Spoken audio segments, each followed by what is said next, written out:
श्रीमद् भागवती कथा में प्रवेश करेंगे। अधरम मधुरम वदनम मधुरम नयनम निर्मधुरम हसितम मधुरम हृदयम मधुरम गमनम मधुरम मधुराधिपते रखिलम मधुरम वचनम मधुरम चरितम मधुरम वसनम मधुरम वलितम मधुरम चलितम मधुरम भ्रमितम मधुरम मधुराधिपते रखिलम मधुरम वेणोर्मधुरो रेणु मधुर पाणी मधुर पादो मधुरो नृत्यं मधुरं सख्यं मधुरं मधुराधिपते रखिलं मधुरं गीतं मधुरं पीतं मधुरं भुक्तं मधुरं सुप्तं मधुरं रूपं मधुरं तिलकं मधुरं मधुराधिपते रखिलं मधुरं कर्णं मधुरं कर्णं मधुरं हरिणं मधुरं स्मरणं मधुरं वमितं मधुरं शमितं मधुरं मधुराधिपते रखिलं मधुरं गूंजा मधुरा माला मधुरा यमुना मधुरा वीची मधुरा सलिलं मधुरं कमलं मधुरं मधुराधिपते रखिलं मधुरं गोपी मधुरा लीला मधुरा युक्तं मधुरं भुक्तं मधुरं दृष्टं मधुरं शिष्टं मधुरं मधुराधिपते रखिलं मधुरं गोपा मधुरा गावो मधुरा यष्टिर्मधुरा सृष्टिर्मधुरा दलितं मधुरं फलितं मधुरं मधुराधिपते रखिलं मधुरम् अधरं मधुरं वदनं मधुरं नयनं मधुरं हसितं मधुरं हृदयं मधुरं मधुरं मधुराधिपते रखिलं मधुरम् श्री कृष्णचंद्र भगवान की जय। श्री सद्गुरुदेव भगवान की जय।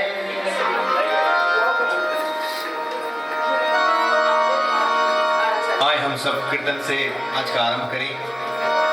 राधे राधे राधे जय श्री राधे।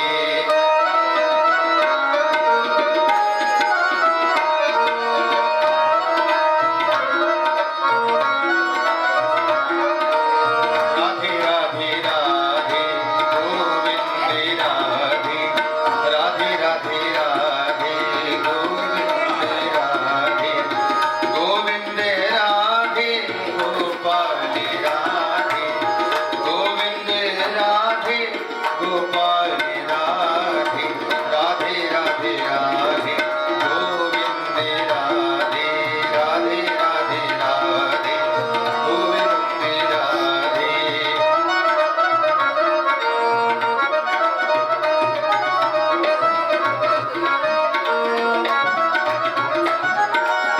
राधे राधे राधे गोविंद राधे राधे राधे राधे गोविंद राधे राधे राधे राधे गोविंद राधे राधे राधे राधे गोपाल राधे राधे राधे राधे गोविंद राधे राधे राधे राधे गोपाल राधे राधे राधे राधे गोविंद राधे राधे राधे राधे गोविंद राधे राधे राधे राधे गोविंद राधे गोविंद राधे गोपाल राधे गोविंद राधे गोपाल राधे राधे राधे राधे गोविंद राधे राधे राधे राधे गोविंद राधे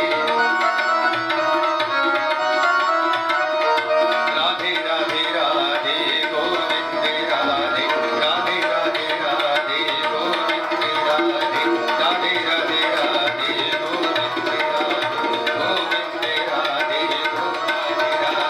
गोविंद राधे गोपाल राधे बोलिए श्रीमद् भागवत महापुराण की जय ध्येयं सदा परिभवग्नमभीष्टदोहम् तीर्थास्पदं शिवविरञ्चिनुतं शरण्यम् प्रत्यार्तिहं प्रणतपालभवाब्धिपोतम् वन्दे महापुरुषते चरणारविन्दम् त्यक्त्वा सुदुस्तजसुरेप्सितराज्यलक्ष्मी धर्मीष्टार्यवचसा यदगादरण्यम् मायामृगं दयितयेप्सितमन्वधाव वन्दे महापुरुषते चरणारविन्दम् नारायणं नमस्कृत्य नरं चैव नरोत्तमं देवीं सरस्वतीं व्यासं ततो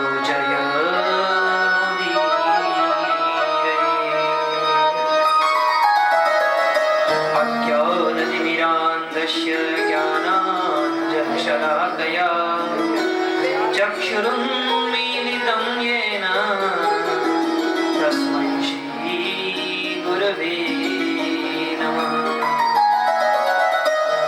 श्रीवीरराघवदयार्द्रकृपावतारम् श्रीजानकीशपदपद्मपरागवृन्दम्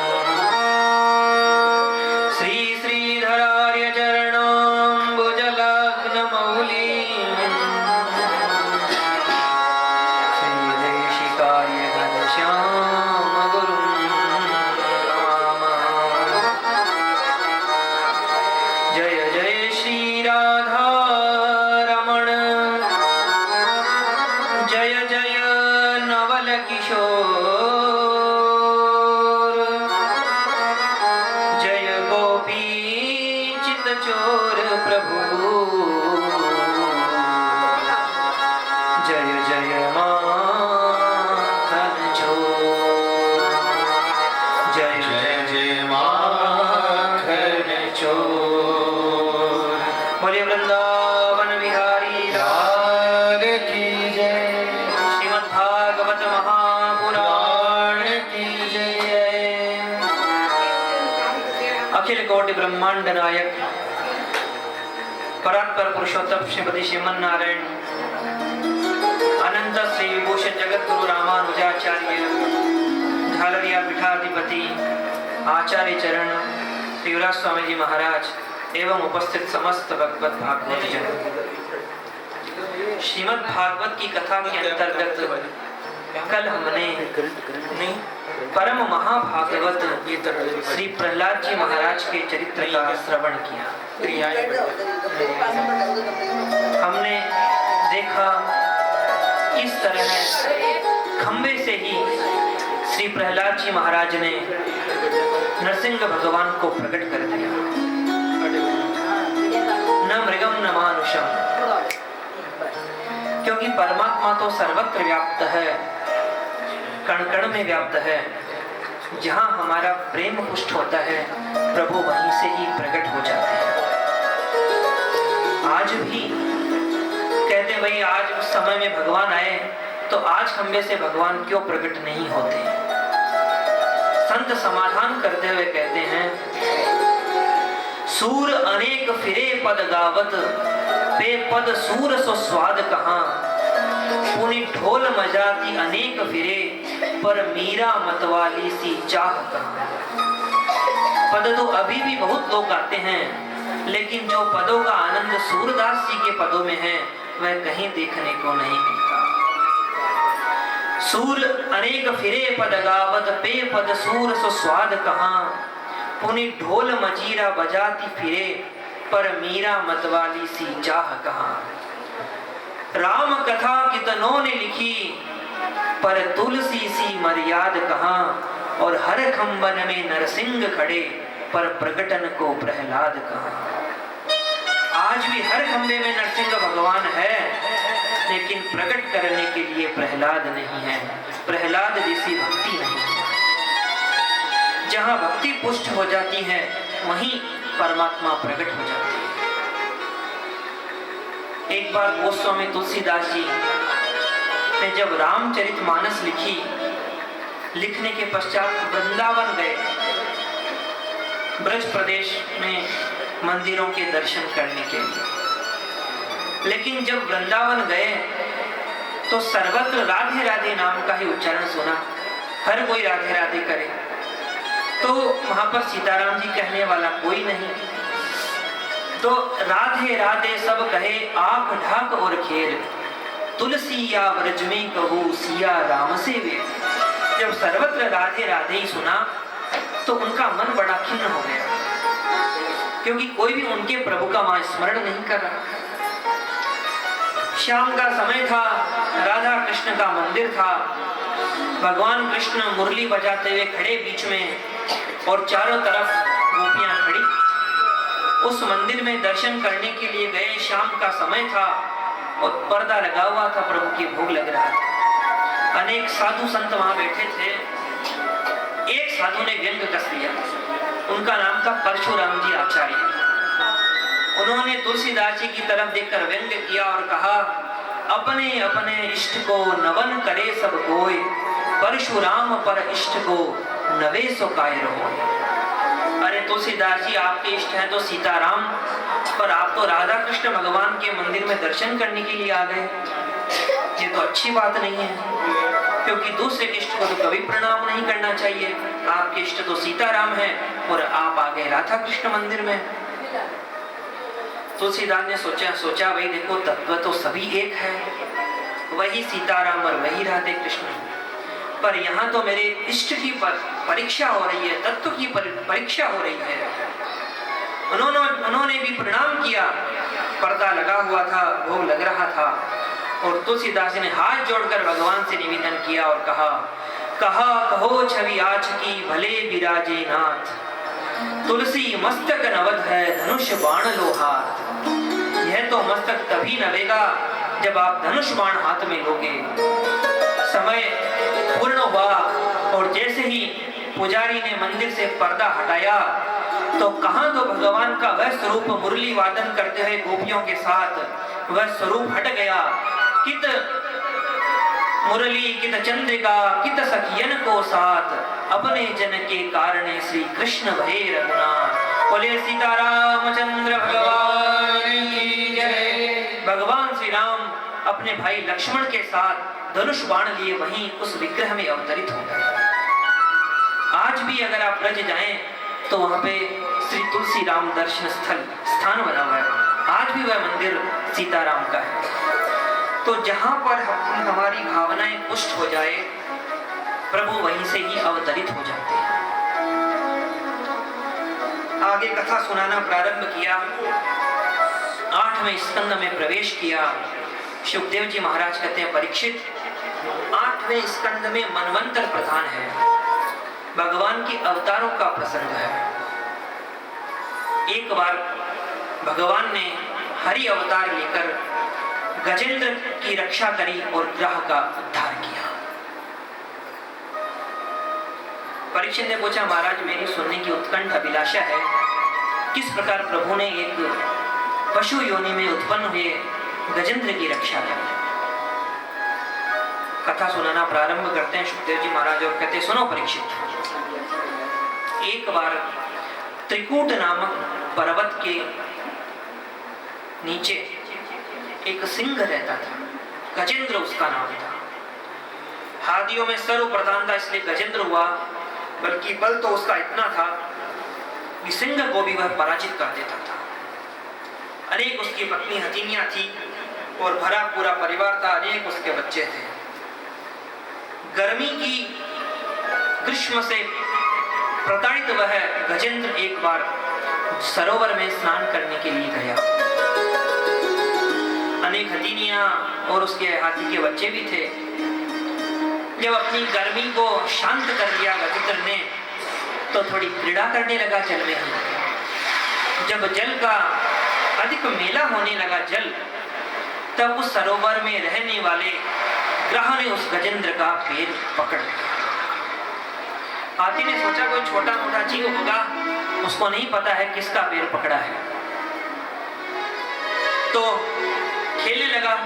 लेकिन जब अधिक प्रयास किया ग्रह ने, तब अपना बल लगाया गजेंद्र ने, और जब पूरा बल लगा दिया फिर भी तनिक भी अपने पैर को नहीं हिला पाया, तब उसे चिंता हुई। उसने अपने पत्नियों से कहा और अपने पुत्रों से कहा कि भाई मुझे लगता है किसी ने मेरा पैर पकड़ लिया है, तो सारे प्रयास करके मुझे इस सरोवर से बाहर निकालो। हथिनियों ने प्रयास किया, बच्चों ने प्रयास किया। जब अनेक समय तक प्रयास करने के बाद भी हाथी टस से मस नहीं हुआ, तो हथिनियों और उसके बच्चों ने उसे छोड़कर सरोवर से बाहर निकल आए। गजेंद्र पुकारने लगा, अरे मुझे छोड़कर कहां जा रहे हो, मुझे बचाओ। हथिनियों ने कहा, महाराज अब इतना समय तो हो गया है, अब हम आपके चक्कर में भूखे थोड़ी मरेंगे। वैराग्य हो गया गजेंद्र को। सोचने लगा, अरे यही तो संसार की अवस्था है, पूर्ण वैराग्य उसे प्राप्त हो गया। जब तक सुख समृद्धि पास में रहती है, परिजन भी मंडराते रहते हैं, लेकिन जब वृद्धावस्था के घोर थपेड़े लगते हैं, जब तो परिजन भी कहते हैं, अरे भगवान इनकी जल्दी सुनो। यही अवस्था उस गजेंद्र की हो गई, और गजेंद्र ने उसी योनि से ही भगवान को पुकारना प्रारंभ कर दिया। भगवान की दिव्य स्तुति करी, पर इतनी बड़ी स्तुति करी पर उसमें नाम किसी का नहीं लिया। कहने लगा, जो इंद्रियों के स्वामी अधीश्वर हैं, जिससे ही इस संसार की उत्पत्ति होती है, पालन होता है, संहार होता है, वह प्रभु मेरी आकर रक्षा करे। जो निर्गुण होके भी सगुण हैं, जो सगुण होके भी निर्गुण हैं, जो अनामी होकर भी जिसके कई नाम है और नाम होकर भी जो अनामी है, जो प्रभु अवतार लेकर भी अजन्मे हैं और अजन्मे होकर भी अवतार लेते हैं, वह प्रभु मेरी रक्षा करे। सारे के सारे देव खड़े हो गए, ब्रह्मा जी खड़े हो गए, हंस पर आकर भगवान भोलेनाथ नंदी पर खड़े हो गए, दुर्गा मैया खड़ी हो गई। विचार करने लगे, हमारा नाम ले तब हम रक्षा करने जाएं, पर यह तो हमारा नाम भी नहीं ले रहा। चारों तरफ आकाश मंडल में सारे के सारे देवता स्तुति सुन रहे हैं, पर जब नाम किसी का नहीं लिया, तब भगवान नारायण ने विचार किया, जो किसी का नाम नहीं वो मेरा नाम है। तुरंत भगवान गरुड़ पर आरूढ़ हो सुदर्शन चक्र लेकर वहीं पर उपस्थित हो गए। जैसे ही गजेंद्र ने भगवान नारायण का दर्शन किया, तुरंत एक कमल का दल अपनी सूंड से तोड़ लिया, केवल दिल धबर बाकी रहा। नारायण खिल गुरु नमस्ते कहते हुए वह कमल का पुष्प ही भगवान के चरणों में चढ़ा दिया और उनकी स्तुति करने लगा।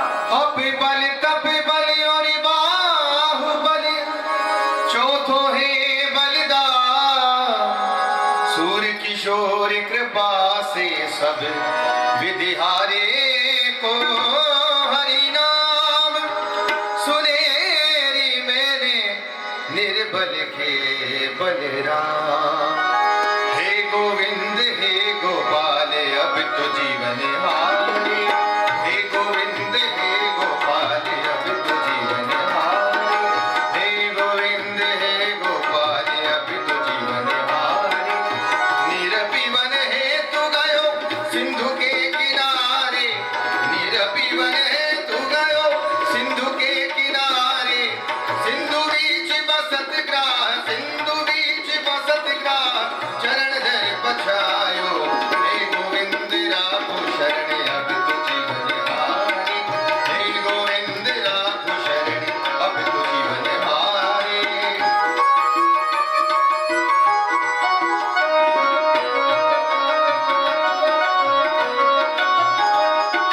चार प्रहर युद्ध भयो ले गयो मझधारे, चार प्रहर युद्ध भयो ले गयो मझधारे। नाक कान डूबन लागे, नाक कान डूबन लागे, कृष्ण को पुकारे। हे गोविंद राखो शरण अब तो जीवन हारे, हे गोविंद राखो शरण अब तो जीवन हारे। द्वारिका में शब्द भयो शोर भयो भारे, द्वारिका में शब्द भयो शोर भयो भारे। शंख चक्र गदा पद्म, शंख चक्र गदा पद्म, गरुड़ ले सिधारे।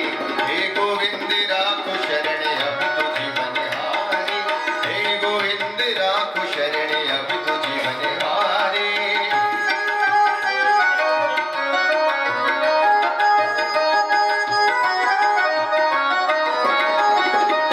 सूर्य कहे श्याम सुनो सुनो, सूर्य कहे श्याम सुनो शरण हूँ तिहारे, सूर्य कहे श्याम सुनो शरण हूँ तिहारे। अब की बार पार करो, अब की बार पार करो नंद के दुलारे। हे गोविंद राखो शरण अब तो जीवन हारे, हे गोविंद राखो शरण अब तो जीवन हारे। हे गोविंद राखो शरण, हे गोविंद राखो शरण, हे गोविंद राखो शरण, हे गोविंद राखो शरण।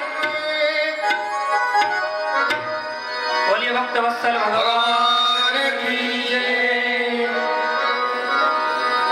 तिल भर सूंड बाहर थी और भगवान ने अपने एक हाथ से उस गजेंद्र की सूंड को पकड़ बाहर निकाल लिया। जब बाहर निकाल लिया तो ग्रह भी साथ में चला हुआ आ गया और अपने सुदर्शन चक्र से भगवान ने उस ग्रह का उद्धार कर दिया। मानो भगवान कहना चाहते हैं, देखो पुकारा किसने, पुकारा गजेंद्र ने, पर भगवान ने पहले उद्धार किया ग्रह का। मानो भगवान कहना चाहते हैं, जो मेरे चरण पकड़ लेता है उसका तो उद्धार हो ही जाता है, लेकिन जो मेरे भक्त का चरण पकड़ लेता है उसका तो मैं अपने भक्त से पहले उद्धार कर देता हूं। बड़ी दिव्य स्तुति गजेंद्र ने करी। सुखदेव जी कहते हैं, सुनो परीक्षित, यह जो ग्रह था वह पूर्व जन्म में कुहू नाम का एक गंधर्व था। देवताओं में कुछ गंधर्व होते हैं जिनका काम केवल हास परिहास करना, लोगों का मनोरंजन करना ही होता है। एक बार देवल ऋषि स्नान कर रहे थे नदी में और इस हुहू नाम के गंधर्व ने चुपके से जाकर उनका पैर पकड़ लिया। बेचारे संत तो घबरा गए, चिल्लाने लगे। जब ज्यादा ही घबरा गए तो यह बाहर आया। जब बाहर आया तो संत को गुस्सा आ गया कि अरे मेरे भजन विक्षेप में बाधा पहुंचा दी, संत को परेशान करता है, पैर पकड़ने का इतना ही शौक है, तो जा मैं तुझे श्राप देता हूं, मगर बन जा, ग्रह बन जा। क्षमा मांगी गंधर्व ने और कहने लगा, देखो प्रभु, मेरा तो यही कार्य है मनोरंजन करना ही, और मैंने तो आपके पैर ही पकड़े। संत प्रसन्न भी हो गए और कहने लगे, जा ऐसे ही पैर पकड़ते रहना, इतने तेरा कल्याण हो जाएगा। और ये जो हाथी था यह पूर्व जन्म में इंद्रदुम्न नाम का राजा था। अगस्त्य मुनि को देखकर प्रणाम नहीं किया, श्राप दे दिया। अहंकार में गजंत की तरह चुत है, जा मैं तुझे श्राप देता हूँ, हाथी बन जा। शांति बनाए रखें और अपना मन श्रीमद् भागवत के सानिध्य में एकाग्र करें। सुखदेव जी कहते हैं, सुनो परीक्षित, भगवान हर मंत्र में अपने अपने अवतार धारण करते हैं। अलग अलग अवतार भक्तों का पोषण करने के लिए, उनको आनंद देने के लिए। एक बार तो भगवान ने अजित अवतार और कच्छप अवतार भी धारण किया, एक मनवंतर। एक बार दुर्वासा मुनि द्वारा आशीर्वाद रूप में इंद्र को एक माला दी। उस माला के महत्व को नहीं समझ पाया और उस माला का अपमान करने के कारण श्राप दे दिया दुर्वासा मुनि ने, जा तू श्रीहीन हो जा। जब शुक्राचार्य जी को पता लगा कि इंद्र को श्राप मिल गया है, तो दैत्यों को कहा, जाओ स्वर्ग पर आक्रमण कर दो। दैत्यों ने मिलकर आक्रमण कर दिया और सारा स्वर्ग देवताओं ने छीन लिया। देवता भागे भागे गए भगवान नारायण के पास और गिड़गिड़ाने लगे। भगवान बोले, भाई तुम्हारा अभी स्त्री वैभव समुद्र में समा गया है, जाओ समुद्र मंथन करो, तभी तुम्हें बल पराक्रम प्राप्त होगा। देवताओं ने पूछा, भाई महाराज हम समुद्र मंथन कैसे करें? तो भगवान बोले, देखो तुम अकेले नहीं कर सकते, दैत्यों के पास जाओ, उनसे संधि करो, अहि मूषकवत। वैसे तो सर्प के सामने चूहा कुछ भी नहीं है, पर जब जरूरत पड़ती है तो चूहे से भी राम राम करके कार्य निकाल लेना चाहिए। वैसे तो तलवार के सामने सुई कुछ भी नहीं है, पर जब आवश्यकता पड़े तो जहां काम आवे सुई, का करे तलवार। संधि कर लो, दैत्यों के पास जाकर संधि कर लो। ठीक है महाराज। सारे के सारे देवता दैत्यों के पास गए और विचार रखा, भाई देखो हम मिलकर समुद्र मंथन करते हैं, समुद्र मंथन करने पर हमें अमृत प्राप्त होगा और अमृत प्राप्त करने पर हम अमर हो जाएंगे। फिर हम मरेंगे तो है नहीं, चाहे कितनी भी लड़ाई करो झगड़ो, पर मरना किसी का होगा नहीं। तो अब अमृत प्राप्त करने के लिए उद्यम करते हैं। भगवान ने कहा, जाओ मंदराचल को मथनी बनाओ, वासुकी नाग को नेति बनाओ और समुद्र मंथन प्रारंभ कर दो। मंदराचल पर्वत को उठाया देवताओं और दैत्यों ने। जब चलने लगे, लेकिन गणेश जी महाराज का पूजन किया नहीं। गणेश जी महाराज को क्रोध आ गया और मंदराचल पर्वत देवताओं और दैत्यों से छूट गया और कई सारे देवताओं और दैत्यों के हाथ पैर तो वहीं टूट गए। भगवान प्रकट हो गए और भगवान ने प्रकट होकर एक ही हाथ से मंदराचल पर्वत को लाकर समुद्र में स्थापित कर दिया। भगवान ने कहा, जाओ वासुकी नाग की रस्सी बनाओ। वासुकी नाग के पास गए, प्रार्थना करी, चलो प्रभु रस्सी बनो। वासुकी नाग ने कहा, भाई हमें भी अगर अमृत की कुछ बूंदे मिल जाए तब तो हम चलें। तो देवताओं और दैत्यों ने आश्वासन दिया। आश्वासन देकर वासुकी नाग की रस्सी बना दी। भगवान ने सोचा कि अरे भाई वासुकी नाग की मुंह की तरफ जो लग गया मंथन करते समय, तो उसकी तो विडंबना हो जाएगी। तो भगवान ने कहा, देवताओं तुम बड़े उच्च कुल में उत्पन्न हुए हो, तुम श्रोत्रिय कर्मनिष्ठ ब्राह्मण हो, देवता हो, तो तुम्हें वासुकी नाग की मुख की तरफ ही लगना चाहिए। जब ये बात की तो दैत्यों ने कहा, अच्छा अगर देवता ऊंचे खानदान के हैं तो हम कोई गिरे खानदान के थोड़ी हैं, हम पूछ पर कैसे लगे? पूछ तो अमंगल है, हम तो मुख की तरफ ही लगेंगे। भगवान भी यही चाहते थे। तो भगवान ने कहा, भाई बड़े बाप के बेटा तुम ही हो, तो तुम ही मुख की तरफ लगो, मैंने कब मना किया है। अब जैसे ही वासुकी नाग को मथनी बनाकर मथने लगे, तो इतनी भीषण ज्वाला वासुकी नाग के मुख से निकलने लगी कि सारे के सारे दैत्य तो जलने लगे, छटपटाने लगे। पर अब क्या करें, बड़े बाप के बेटा जो बने हैं। लेकिन जब कोई भी स्थिरता नहीं थी, सहारा नहीं था, तो मंदराचल पर्वत समुद्र में धंसने लगा। उसी समय भगवान प्रकट हो गए और भगवान ने कच्छप अवतार धारण धारण करके अपनी पीठ पर ये संपूर्ण मंदराचल पर्वत को धारण कर लिया। और ये गच्छ भगवान की जय। अब तो देवता और दैत्य वासुकी नाग की ओर रस्सी बनाकर मंथन करने लगे। और मंथन करते करते ही सबसे पहले तो कालकुट विष प्रकट हो गया। उस विष की ज्वालाओं से संपूर्ण ब्रह्मांड दग्ध होने लगा। देवता दैत्य घबरा गए।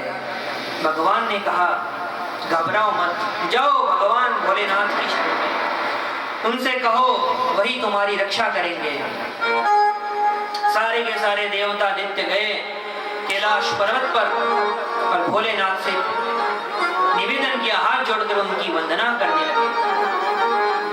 देव देव महादेव भूतात्मन भूत भावन त्राहि नः शरणापन्ना त्रैलोक्य दहना द्विषा। हे देवादिदेव भूत भावन भोलेनाथ, हमारी रक्षा करो, रक्षा करो। भोलेनाथ ने कहा, किससे रक्षा करूं? कि हे प्रभु, इस कालकूट विष का पान करके हम सबकी रक्षा करो, हम सब तो जले जा रहे हैं, संपूर्ण सृष्टि समाप्त हो जाएगी। भोलेनाथ ने भवानी की ओर इशारा करके कहा, देवी ये सब मुझे विष पान करने को कह रहे हैं, तुम्हारी क्या राय है? अब कौन पतिव्रता होगी जो यह कहेगी अपने पति को कि भाई विष पान करो, विष पी लो? भवानी ने हाथ जोड़कर कहा, प्रभु जिससे संसार का कल्याण हो आप वही कार्य करो। तो प्रभु ने, भोलेनाथ ने कहा, तो मैं विष पी लूं, ये जहर पी लूं? भगवान ने कहा, नहीं, ये मैं कहां कह रही हूं, मैं तो यह कह रही हूं कि जिसमें संसार के प्राणी मात्र का कल्याण हो आप वही करो। प्रभाव अज्ञान बोधता है, वो प्रभाव को जानती है भोलेनाथ को। भोलेनाथ ने कहा, ठीक है। संपूर्ण काल कुश विष भगवान ने पीने का निर्णय किया, पर सोचे कि मेरे हृदय में तो श्री राम का वास है, अगर मैं यह विष पी लूंगा तो उनको कहीं कष्ट न हो। तो राग कहते ही उन्होंने अपना मुख खोल लिया और संपूर्ण विष का पान किया, और मैं कहते ही मुख बंद कर लिया। पर विचार करने लगे, हृदय में तो है राम, अगर अंदर हृदय तक पहुंचा लिया तो प्रभु को पीड़ा न हो, तो केवल कंठ तक ही विराजित इस विष को रखा और वमन भी नहीं किया। नाम पड़ गया नीलकंठ। बोले नीलकंठ भगवान की जय। जहर भी, विष भी उनके लिए आभूषण रूप में बन गया। मानो भोलेनाथ कहना चाहते हैं, इस संसार में कोई आपकी बुराई करे, आपको गालियां दे, जितनी भी आपकी निंदा करे, और जब आप उस निंदा को पता लगे आपको कि कोई आपकी निंदा कर रहा है, तो उस निंदा को अपने हृदय तक मत ले जाना, क्योंकि हृदय तक ले गए तो इस संसार में जीना मुश्किल हो जाएगा। तो सुनकर हृदय में मत उतारना, एक कान से सुनकर दूसरे कान से निकाल देना, तभी इस संसार में जी पाओगे। और उस विष को पान करने के बाद में भोलेनाथ तो नीलकंठ हो गए। सभी देवता और दैत्यों ने उनकी वंदना करी। इतने कालकूट विष जिसे सारी सृष्टि जल जाती, हमारी रक्षा करी है।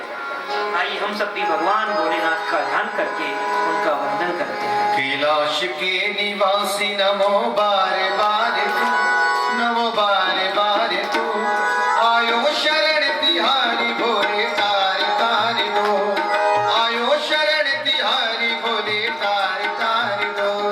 कैलाश के निवासी नमो बारे बारे हूँ, नमो बारे बारे हूँ, आयो शरण तिहारी भोले तारे तारे दो, आयो शरण तिहारी भोले तारे तारे दो।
की भभूति में है खजाना कुबेर का। गंगाधार मुक्ति द्वार शिव ओंकार तू, गंगाधार मुक्ति द्वार शिव ओंकार तू। आयो शरण तिहारी भोले तार तार दो, आयो शरण तिहारी भोले तार तार दो। कैलाश के निवासी नमो बारे बारे हो, नमो बारे बारे हो। आयो शरण तिहारी भोले तार तार दो।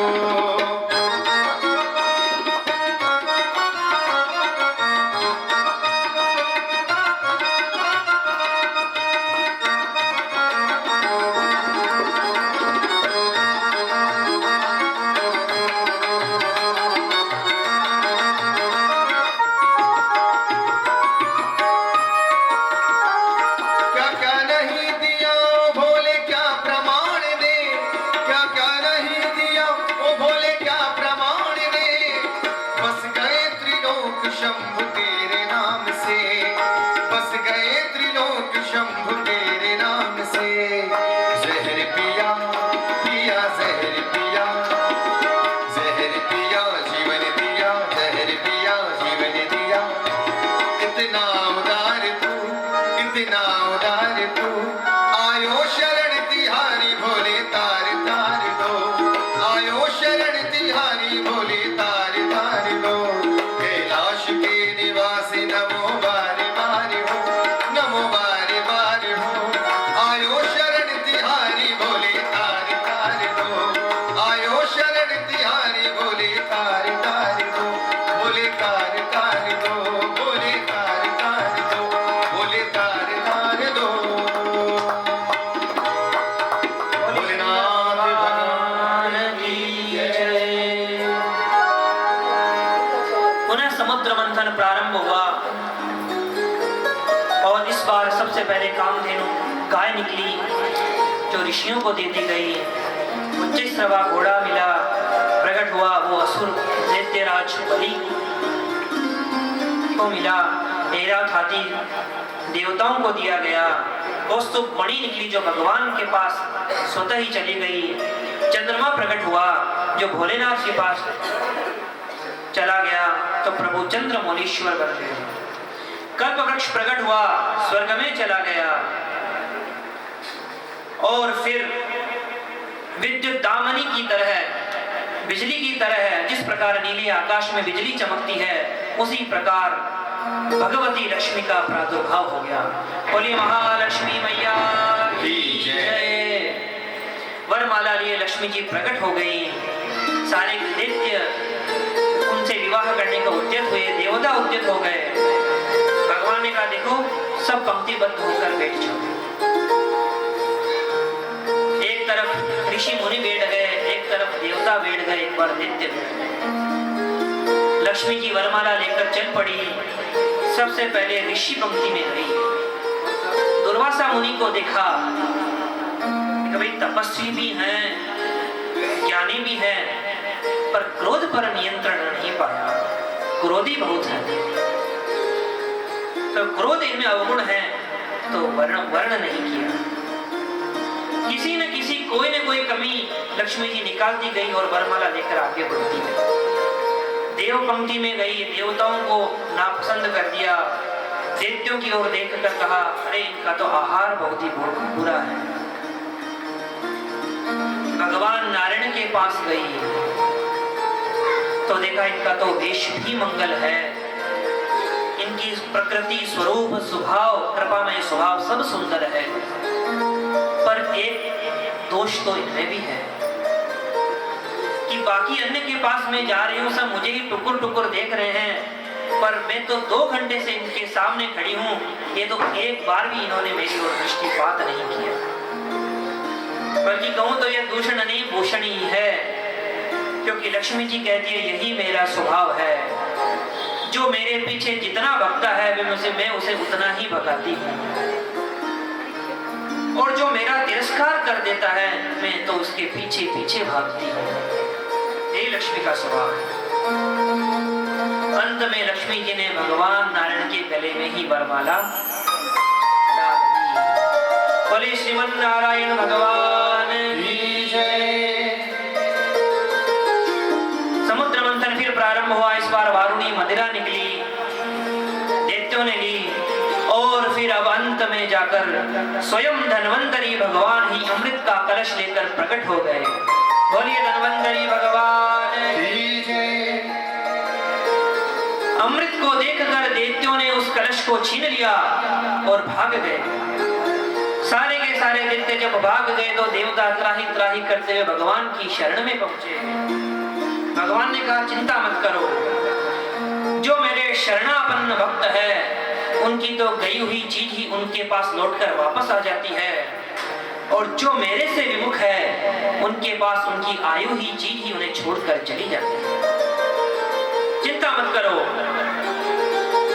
और जब दैत्य बहुत दूर चले गए तब फिर आपस में ही झगड़ने लगे, मैं पहले पीऊंगा, मैं पहले पीऊंगा, ऐसे उनमें झगड़ा होने लगा और उनके बीच ही भगवान सुंदर मोहिनी स्वरूप के साथ प्रकट हो गए।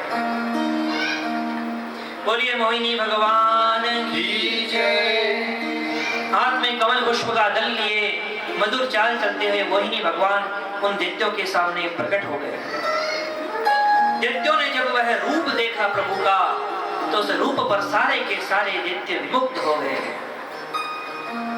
पूछने लगे देवी तुम कौन हो, कहां से आई हो, इस जंगल में तुम अकेली क्यों घूम रहे हो, शादी वादी हुई कि नहीं हुई। भगवान ने कहा मेरी जन्मपत्री पूछने वाले तुम कौन हो। दैत्यों ने कहा देवी हम भी कोई ऐसे वैसे नहीं है, हम भी कश्यप के पुत्र हैं, कश्यप की संतान हैं। बस हमारे बीच में एक झगड़ा हुआ है कि हमने ये अमृत कलश हासिल किया है, लेकिन इसको कौन पहले पिए। कोई कह रहा मैं बलवान, कोई कह मैं आयु में बड़ा, तो तुम निराकर देवी तुम ही कर दो, और क्यों न तुम अपने हाथों से हम सबको ये अमृत पिला दो। मोहिनी स्वरूप में भगवान ने कहा देखो, पहली बात तो यह कि मैंने तो सुना है कश्यप मुनि बड़े ही विद्वान और बुद्धिमान हैं, पर तुम उनकी संतान तो बड़ी ही मूर्ख प्रतीत होती हो। दैत्यों ने कहा मैं मूर्ख कैसे कहा। भगवान ने कहा देखो कितना शास्त्र कहता है किसी भी पराई स्त्री पर जिसे तुम्हारा परिचय नहीं हो पूर्ण विश्वास नहीं करना चाहिए, और तुम ये अमृत कलश मुझे दे रहे हो, मुझ पर विश्वास कर रहे हो, क्यों।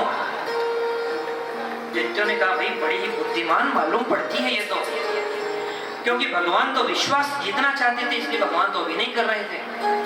पर दैत्यों ने कहा बड़ी कुलीन भी मालूम पड़ती है, देखो कितनी ज्ञान की बातें कर रही है। तो देवी कुछ भी हो हमारा तुम पर पूर्ण विश्वास है, ये अमृत का कलश लो और हमें पिलाओ। भगवान ने कहा पिलाऊंगी तो मैं, पर कोई मुझसे झगड़ा ना करे। दैत्यों ने कहा हम ये वचन देते हैं जैसी इच्छा हो वैसे पिलाओ, कोई झगड़ा नहीं करेगा। तभी देवता वहां आके सारे भगे भगे। भगवान ने पूछा भाई ये कौन है। दैत्यों ने कहा ये हमारे भाई हैं, थोड़ी मेहनत इन्होंने भी करी थी। भगवान कहने अरे तुम तो बड़े ही दुष्ट हो, तुम्हारे भाइयों ने भी प्रयास किया और उन्हें अमृत नहीं पिलाते हो। देखो ये जो अमृत का कलश है ना दैत्यों, इसमें ऊपर तो है पानी पानी और नीचे है गाढ़ा गाढ़ा। तो मैं ऐसा करती हूँ कि जो पानी पानी है वो तो मैं इन्हें पिला देती हूँ, और जो गाढ़ा गाढ़ा अमृत है वह मैं तुम्हें पिला देती हूँ। ठीक है देवी जो अच्छा लगे वैसा करो। एक तरफ देवता बैठ गए और एक तरफ दैत्यों ने पंक्ति लगाई।